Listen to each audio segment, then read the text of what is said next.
Welcome into Duval Daily, presented by GenJag.com. I'm Jordan Lugo. Thank you so much for tuning in here on Wednesday, January 22nd. I have a mock draft for y'all today. Normally get these out on Monday, but we were traveling on Monday. Going to be a weird day here in Jacksonville as well, with schools being closed, daycare also being closed, so the son's home. But we are going to have some fun with this one, with this mock draft. This is going to kind of be my ideal offseason and mock draft. Yes, we will talk about the free agent signings as well. I think it's important to do that. We'll also talk about who's going to be the head coach and the top coordinator on staff, top assistant on staff, right? In my ideal situation for the Jacksonville Jaguars. Really appreciate y'all tuning in. If you enjoy the content, please like and subscribe. So, coach, I still think Liam Cohen is probably going to be the Jaguars head coach. Not a lot of other teams showing interest. He fits the criteria for what Trevor Lawrence and John Conn are both looking for. I think he's a very good candidate.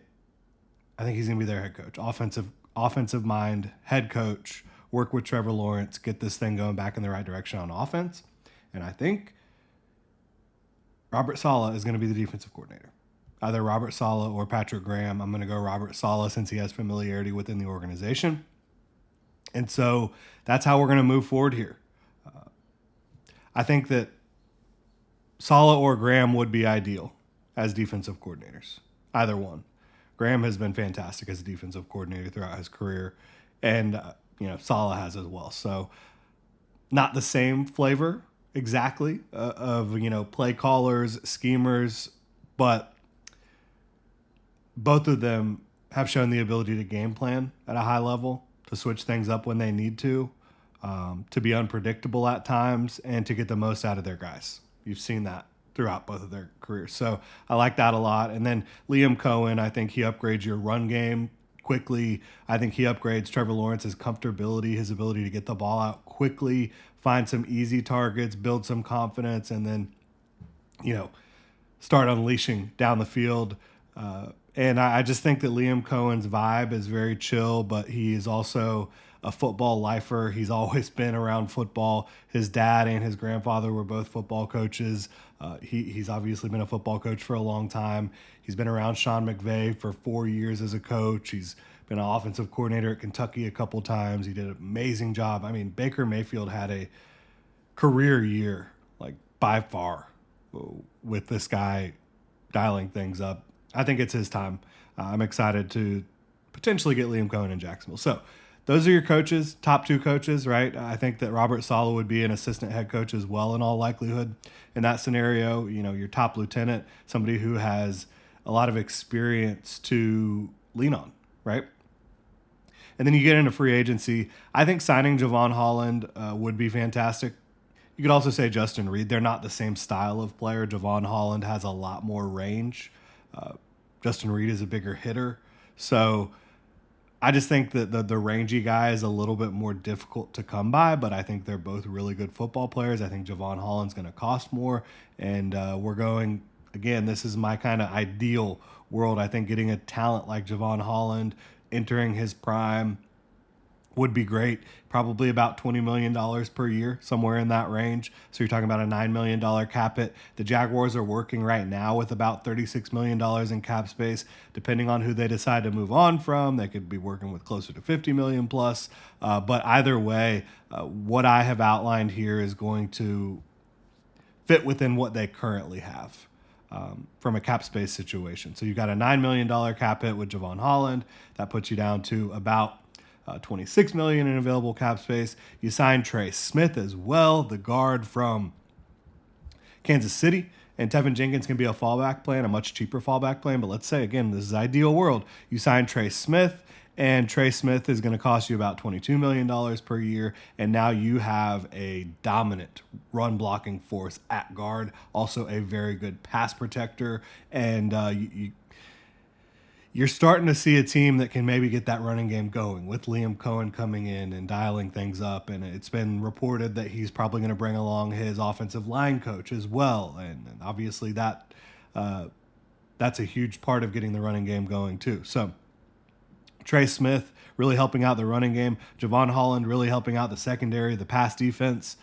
So is DJ Reed coming over from the New York Jets, playing for his former head coach, now his defensive coordinator, Robert Saleh. DJ Reed, not the biggest guy in the world, but he's just a damn good football player at corner. And now you have Tyson Campbell, DJ Reed, and Jarian Jones, plus Ronald Darby as a backup, Buster Brown as a backup. We're probably going to address the position a couple times in the draft as well. You're creating competition. You're creating much healthier and more talented overall room at cornerback, a big need for the Jaguars. And I think DJ Reed you could probably get for about $16 million per year, $7 million cap hit. So, after having a $9 million cap hit, $10 million, that's 19 off the books, and then 7 more would be at 26 if my math is correct there. And so you still have cap space to work with. Again, there's going to be some cuts. You're also signing a guy like Poona Ford, who I think can have a lot of versatility across your defensive front. Really good run defender, physical guy, a guy that has just played well pretty much everywhere that he's been.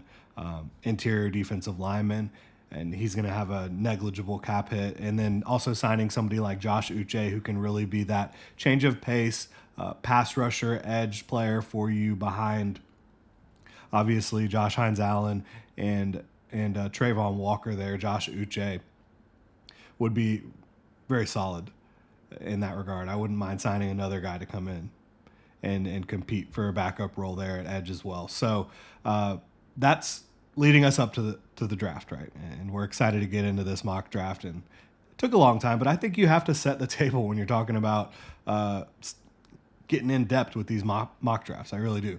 Now, I think, again, ideal world, trading down from 5 to 8, getting an extra second rounder, 5 to the 8 to 10 range. In this situation, we're trading down with the Panthers, who maybe have their sights set on maybe Abdul Carter's still on the board at 5, and they're like, there's no way he's getting us at 8. Let's go get him. Somebody like that, situation like that. I don't think Carter should be on the board at 5, but you never know. Trade down, take wide receiver Luther Burden. Look, talked about Luther Burden a lot the last couple days on Twitter and on this show, and his skill set is reminiscent of,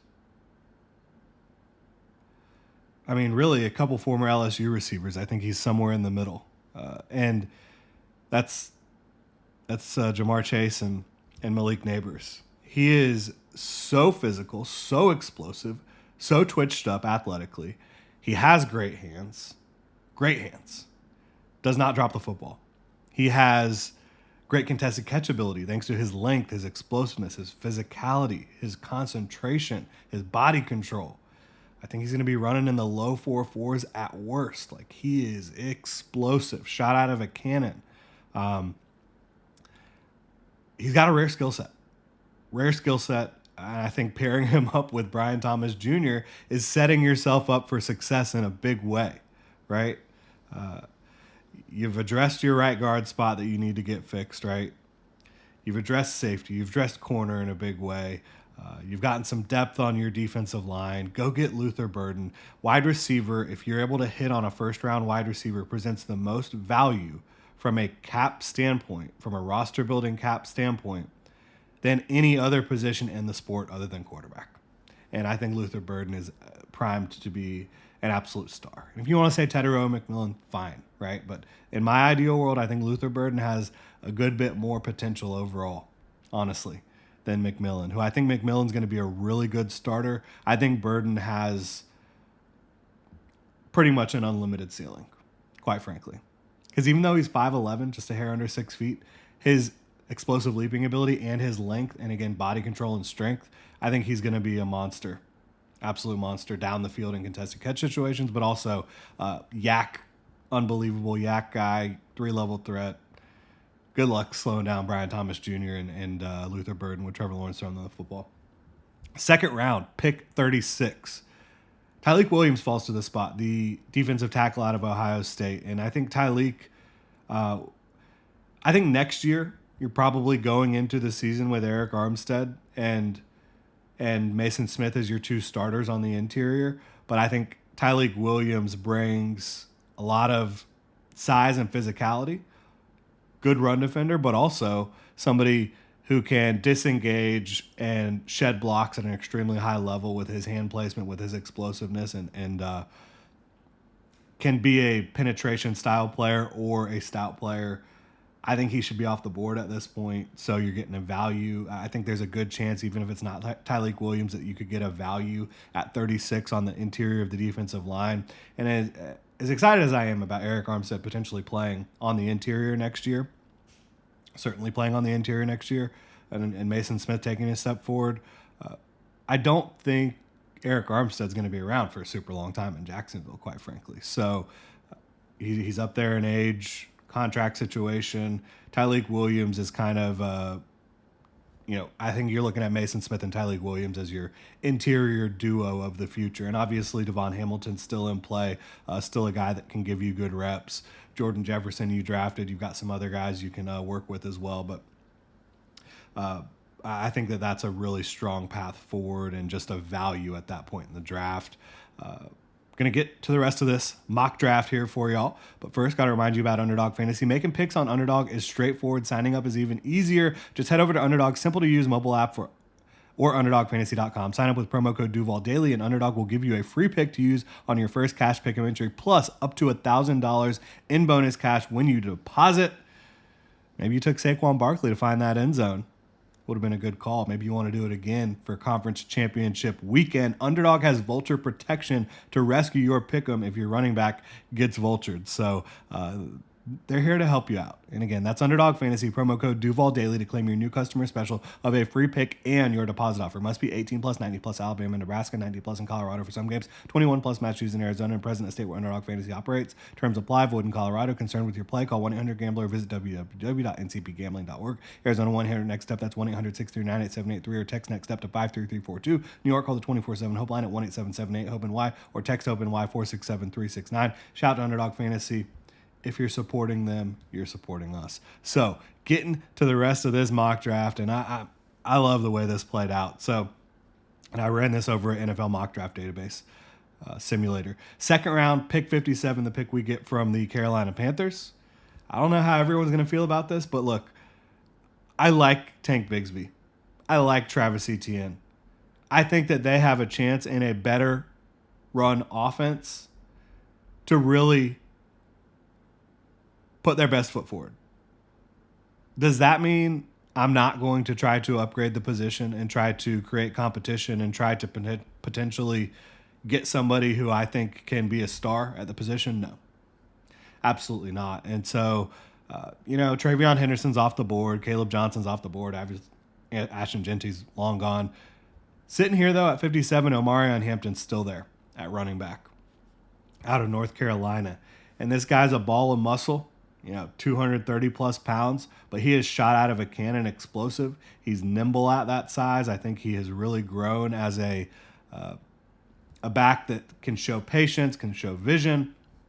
But as soon as that hole's there, he will explode through it, and whoever tries to make first contact is going to feel him, right?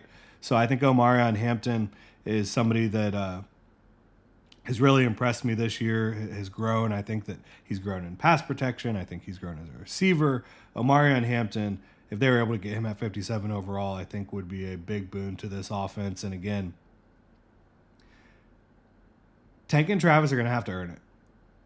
And even if they do earn it, having a back like Omarion Hampton, look, Travis Etienne is going to be on the final year of his deal, right? He's not going to be around forever. So you're creating a pipeline of backs here, and you're also creating competition and maybe adding the most talented guy out of the bunch, right? So pick 70, we're going offensive line again, and we haven't really set up a succession plan for Mitch Morse yet. And I think Gray Zabel, the offensive tackle at North Dakota State, who I think projects to be able to be a flex player across the offensive line, I would try to get him in there at center, and hopefully he can establish himself as the center of the future for you. I think that he's got great flexibility, good athleticism. He's consistent with his hands, just an all-around solid player, I think Gray Zabel is. And so, yeah, I'm trying to plug him in there at center and see if he can be our our center to replace Mitch Morse whenever that time comes, whether it's during the season or following the 2025 campaign, depending on how Morse performs and how he holds up there.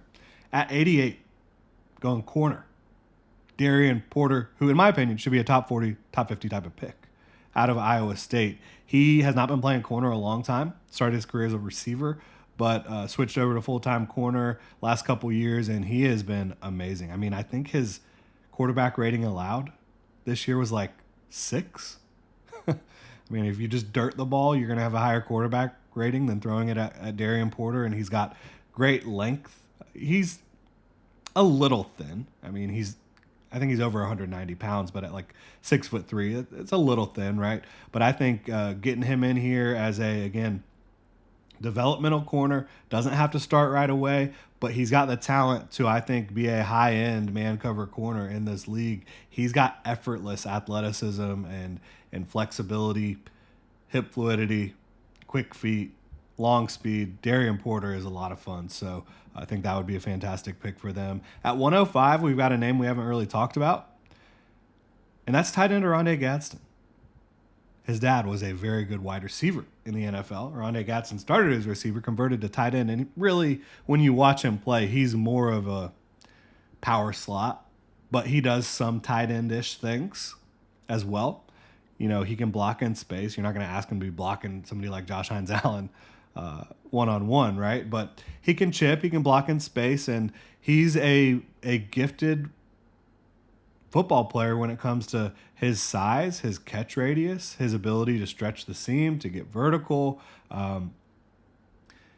There's a reason he's available in the 4th round, right? I don't think he's got like unbelievable quickness or agility, but as somebody who can stretch the field both horizontally and vertically, create a big target for Trevor Lawrence, I think there's something worth developing there. I do. And, you know, Evan Ingram, if he's not 30, he's about to be 30. Not going to be around forever. I think, again, continuing to build that pipeline. And Liam Cohen, he is happy to use more than one tight end on the field at a time. And, again, Gadsden, tight end / power slot. So that'd be a fun pick. At 124, safety Lathan Ransom out of Ohio State, national champion. The best thing I can say about Lathan Ransom is he is consistently and aggressively pursuing the football on every play. And he's not perfect. He's missed tackle. His missed tackle rate's a little high. I think if you as a coach can get that aggression controlled a little bit, there's potential to have a really, really good cover 2 safety, box safety in Lathan Ransom. And the awesome thing about him, too, is great special teams player. He's played special teams his whole career, multiple punt blocks. He is, again, consistently around the football. He forces fumbles. He recovers fumbles. He's a baller. I think he's a guy that brings that, and one of those types of guys that maybe the Jaguars need that really bring that fierceness, that energy to the football field.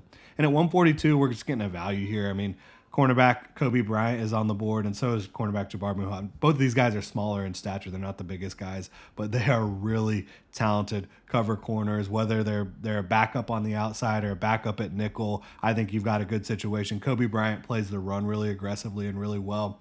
He's picked off a lot of passes throughout his career. So I think Kobe Bryant, and of course you got to love the name, right?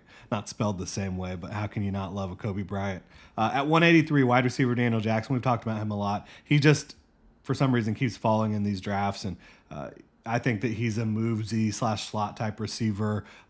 Get him in the pipeline, make whoever's going to be wide receiver 5, wide receiver 6 on this roster really earn it. Is that kind of how I see that? At 195, I think it's a good spot to take a developmental quarterback of the future. Kyle McCord was the top one available here, but I think there's a chance that there's going to be some other guys available as well. But Kyle McCord, gunslinger mentality, no doubt about that. Got some athleticism, got some arm talent. I think there's a chance if you can kind of dial it in with him mentally that Kyle McCord could be a really good backup in this league. And then at 222, my favorite running back in this draft class, bar none, 20-year-old running back Damian Martinez. Might be turning 21 this week, but still a very young man, right? A young prospect. And he's physical as all get out. Again, Tank and Travis, you got to earn your keep, guys. Sorry to tell you. It's got to be better than it has been, both from a run blocking perspective, run scheming perspective, and execution from the running backs in Jacksonville. So Damian Martinez, quicker than he is fast, but very patient, incredible vision. And when he gets to the second level, he's either going to run your butt over or he's going to make you miss in space. It's a nice combination to have. And I just think that as a guy who can catch passes out of the backfield, can hold up in pass protection, this is the type of depth back you really want on your team. And I think he has the potential to be a starter in this league as well. So really deep running back class. This class is deep at some spots that not everyone's talking about. Obviously, everyone knows about the running back class, but I think this would be really exciting for the Jacksonville Jaguars. Again, this is kind of my ideal situation, how I would like to see it play out. Let me know what you think in the comment section below. If you enjoy the content, please like and subscribe. You can also check out genjag.com/shop, pick up some new Duval gear. You can also become a channel member here on YouTube. Really appreciate y'all supporting the channel. Have a good one.